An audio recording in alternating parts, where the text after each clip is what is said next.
नमस्कार साथियों। रात आपको मैसेज दिया था कि सवेरे 9 बजे लाइव होंगे, तो आप अपने सभी साथियों को जल्दी से जल्दी जोड़ें ताकि हम अपनी बात टाइम से रख सकें। मैं केवल 5 मिनट के लिए ही लाइव रहूँगा, तो सभी साथियों को कृपया जल्दी से जल्दी जोड़ें। साथियों, बहुत दिन से एक बात चल रही है कि गुरनाम सिंह पंजाब में चला गया है, हरियाणा को छोड़ के पंजाब में चला गया। तो मैं आपको साफ बता देना चाहता हूं कि 20 तारीख तक पंजाब में चुनाव है।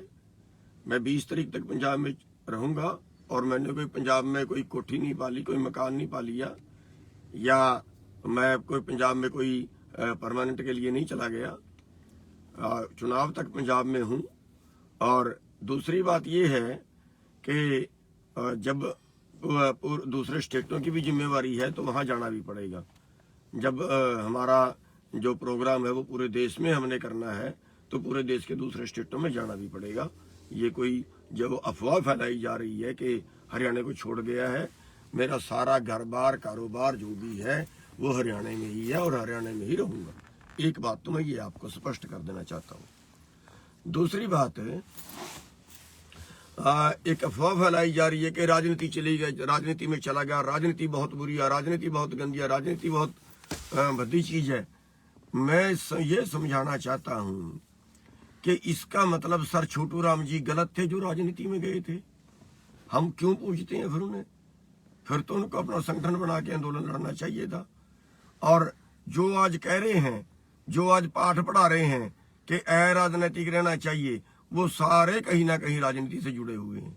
जो राजनीति से जुड़े हुए लोग हैं उनको सबसे पहले तकलीफ होती है राजनीति की, क्योंकि कहीं ना कहीं उनका नुकसान करेंगे। अब हरियाणा में जो अफवाह फैला रहे हैं उसमें जो पंजाब में दिक्कत आई वो बादल को आई, हरियाणा में सबसे ज्यादा दिक्कत चौटाले को आएगी या राकेश टिकैत को आएगी।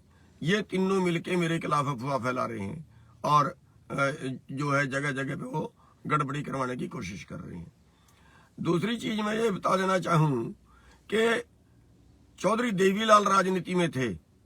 हम कहते हैं कि देवीलाल ने किसानों के लिए काम किए भी हैं उन्होंने, तो राजनीति में थे तभी किए ना। हम चौधरी चरण सिंह को कहते हैं किसान नेता है, उसने बहुत अच्छे काम किसानों के लिए किए। अगर राजनीति में थे तभी किए ना। सर छोटू राम को हम कहते हैं उन्होंने किसानों के लिए बहुत अच्छा किया, किसान मसीहा है, फिर राजनीति में थे तभी किए ना। गुरु गोबिंद सिंह जी ने, जो उससे भी बड़े ज्ञानी हो गए, गुरु गोबिंद सिंह जी ने कहा है राज बिना ना धर्म चले है, यानी कि धर्म चलाना हो वो भी राजनीति के बिना नहीं चलता। और यहाँ तो हम देश चलाने की बात कर रहे हैं, यहाँ तो हम कानून बदलवाने की बात कर रहे हैं। अरे चाणक्य ने कहा है अगर अच्छे लोग राजनीति से दूर रहेंगे, ये कहते हैं नहीं अच्छे लोगों को राजनीति में नहीं जाना चाहिए। अगर अच्छे लोग राजनीति से दूर रहेंगे तो बुरे लोग तुम्हारे पर राज करेंगे, और वो कर रहे हैं और हम देख रहे हैं। और हम अराजनीतिक रह के, मेरे को बताओ क्या बदलवा दिया? क्या आज जो किसान है वो सुखी हो गया? जब हमारी यूनियन नहीं थी तब तो किसान आत्महत्या नहीं करता था, आज कर रहा है, आपके सामने है। तब तो किसान कर्जे में नहीं मरता था, कर्जे में नहीं दबा हुआ था, आज आपके सामने है दबा हुआ है। नए नए कानून रोज लेके आते हैं। क्या करवा लिया? एक कानून 12.5 महीने बैठ के बदलवाया, और कितने साल बाद ये आंदोलन हुआ, हिसाब लगा लीजिए।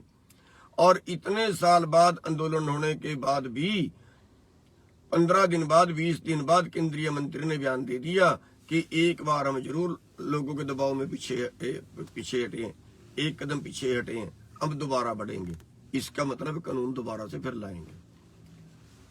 गाड़ियां चढ़ा के कुचल दिए गए यूपी के अंदर। क्या कर लिया? हमारी लोगों के ऊपर मुकदमा दर्ज है। इतने बड़े आंदोलन के बाद हमारे लोगों पे मुकदमा दर्ज है, और वो जो जिस मंत्री ने कत्ल करवाया वो बाहर घूम रहा है, वो आज भी मंत्री है। क्या कर लिया? अराजनीतिक रह के, क्या अराजनीतिक रह के आपने भाव ले लिया? अरे एमएसपी जो तय है वो भी आपको नहीं मिला।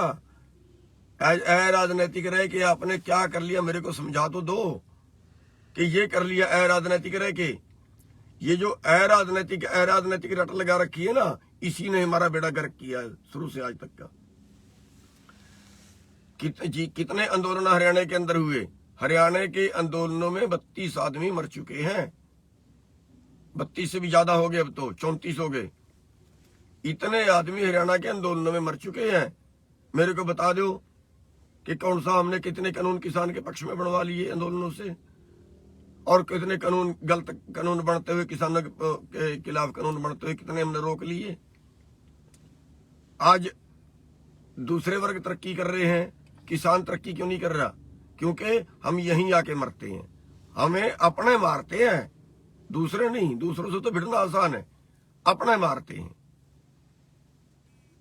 और साथियों, हम ये बता देना चाहते हैं कि चाहे आप, मतलब कौन आपके लिए काम करेगा, मेरे को तो ये भी समझ नहीं आती। अरे हमने 30 साल तो जिंदगी के लगा दिए,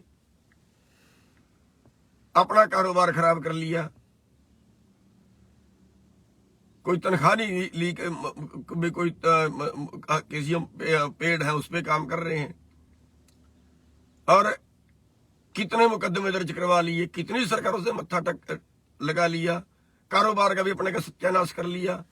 और फिर भी अगर कोई इल्जाम लगाते हैं तो फिर कल कौन आपके साथ खड़ेगा? आखिर हम चोरों के साथ तो लगते हैं, कहते हैं अराजनैतिक रहना चाहिए। अरे भाई, अराजनैतिक रह के फिर आप किसकी मदद कर रहे हो? और अराजनैतिक रहते भी नहीं। मैं ये कहता हूं, जो अराजनैतिक कह रहे हैं वो नेम कर लें, वो गुरुद्वारे में बढ़े, वो मंदिर में बढ़े, सौ खाएं परमात्मा की, वो कहें कि हम बिल्कुल वो मंदिर में गुरुद्वारे में बढ़ के कि हम सारी उम्र कोई चुनाव नहीं लड़ेंगे और किसी की चुनाव में मदद नहीं करेंगे, फिर होता है अराजनैतिक। करें नेम, कितने लोग हैं नेम करने वाले? 10 भी नहीं मिलेंगे 100 में से जो अराजनैतिक पुकारते हैं।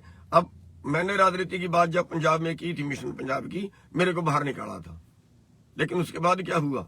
वही लोग आज राजनीति में गए ना, और ऐसे ही करते हैं। हमें वो लोग कहते हैं राजनीति में नहीं जाना जो लोग खुद राजनीति में किसी पार्टी से जुड़े हुए लोग हैं। तो साथियों, ये एक षड्यंत्र है हमारे खिलाफ वो चला रहे हैं। इस षड्यंत्र से हरियाणा के भाइयों को संभलना है। मेरी प्रार्थना है हरियाणा के भाइयों से कि राजनीति में आपको और ज्यादा सक्रिय होना पड़ेगा, तब बचेंगे। पूरे भारत के किसानों को राजनीति में और ज्यादा सक्रिय होना पड़ेगा। अरे जहां कानून बनते हैं वहां तो हम बैठते नहीं, फिर रोते हैं कानून बना दिया हमारे गलत। अरे जब आप वहां बैठोगे नहीं तो आपके खिलाफ ही बनाएंगे, फिर वो अपनी मर्जी से बनाएंगे, फिर रोते क्यों? वोट तो हम देंगे उन्हीं चोरों को जो हमारे खिलाफ कर रहे हैं। वोट का तो हम अपनी का प्रयोग नहीं करेंगे। अरे आजादी के बाद आपको मिला क्या? एक वोट का अधिकार तो मिला था, और वोट आपकी है। आज पंजाब में 80 लाख वोट है किसानों की। अगर 80 लाख वोट के 59 लाख वोट से सरकार बनी है वहां पिछली सरकार, तो अपनी नहीं बना सकते क्या? उत्तर प्रदेश के अंदर 8.5 करोड़ वोट है किसानों की, पिछली सरकार 3.5 करोड़ वोट से बनी है। अरे वोट के आप मालिक हो, राज में आप हिस्सा ले लोगे, फिर यही होगा जो हो रहा है आपके साथ। और अपने को तो ऐसे दुश्मन बनते हैं अपने के, भाई जैसे अपने ने ही सारे पाप कर दिए और दूसरा दूध का धुला हुआ है। अरे जो आपको काटता है, जो आपको खाता है, लगते भी उसी के साथ हुआ। यही बीमारी आपके दिमाग से नहीं निकलती। आज तक जिसने आपको काटा, जिसने आपका शोषण किया, उसी के साथ लगे। और जो आपके लिए मरा, साथियों बाकी तो सारा कुछ हमने कर लिया, एक सिर कटवाना बाकी है। जरूरत पड़ी, कहीं टाइम आया ना, वो भी कटवाएंगे। बस मैं और इससे ज्यादा आपके लिए कुछ नहीं कह सकता। बाकी जो करना है वो लोग करेंगे, उस कोई जवाब नहीं है मेरे पास। लोगों की नीयत का, लोगों की भावना जो है वो पता नहीं किस तरीके से सोचते हैं, क्या सोचते हैं। गंदा लोग तो कोई आके बकाए, उसके बकाए में 1 मिनट में, गंदे लोग की बकाए में जो चोर है उनके लिए हम खड़े हो जाते हैं मरने मारने के लिए। और जो आपके लिए करता है उसी के खिलाफ बोलना शुरू कर देते हैं। तो बस इतना से ही कहना था कि जो अफवाहें फैलाई जा रही हैं कि पंजाब में चला गया, पंजाब में भाग गया, पता नहीं क्या क्या लोग बकवास काट रहे हैं। मैं यही हूँ, हरियाणा में ही हूँ, हरियाणा में ही रहूंगा। सबका बहुत बहुत धन्यवाद।